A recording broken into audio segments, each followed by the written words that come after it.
Barang siapa qiyamul lail dengan membaca 10 ayat Al-Quran. Setelah suratul Fatihah, kita membaca surah-surah lain dalam Al-Quran. 10 ayat saja tambahannya, maka dia tidak tercatat sebagai al-ghafilin, orang-orang yang lalai. Tentu ini ringan.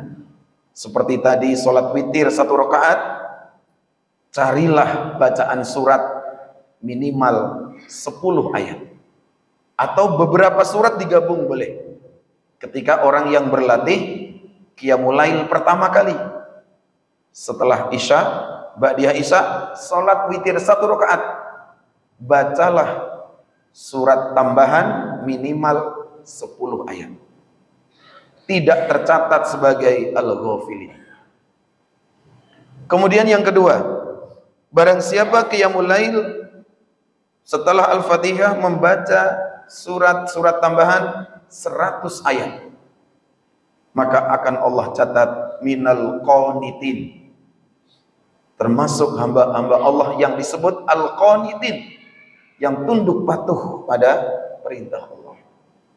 100 ayat. Berarti kita mulai membaca surat-surat yang agak panjang.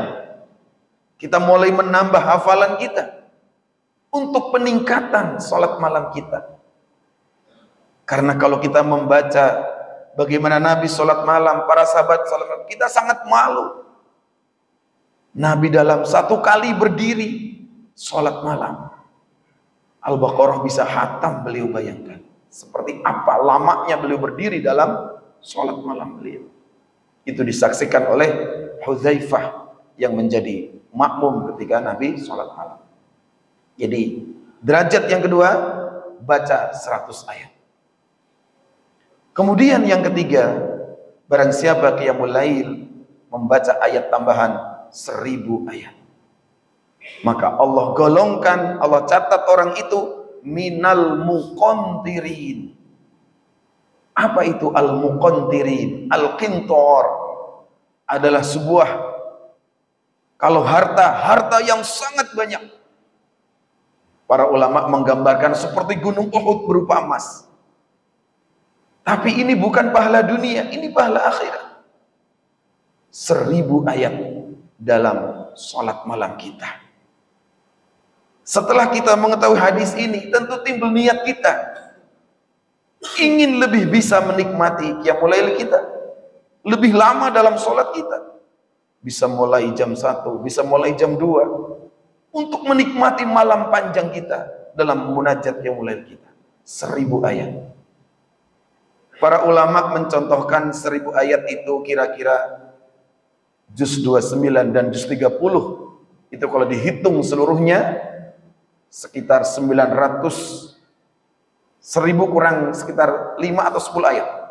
Jadi tinggal ditambahkan sedikit lagi. Kalau kita mampu qiyamul lail baca 2 juz Al-Quran, juz 29 dan 30, insya Allah kita akan mencapai derajat yang disebut al-muqantirin. Inilah caranya ketika kita ingin meningkatkan qiyamul lail kita, agar tidak ada kejenuhan atau kebosanan, seakan-akan qiyamul lail kita sudah mentok selesai. Bukan. Mari, qiyamul lail kita masih panjang perjalanannya. Capailah derajat al-muqantirin. Insya Allah kita akan memperoleh manfaat yang sangat banyak dari istiqomah dalam qiyamul lail ini.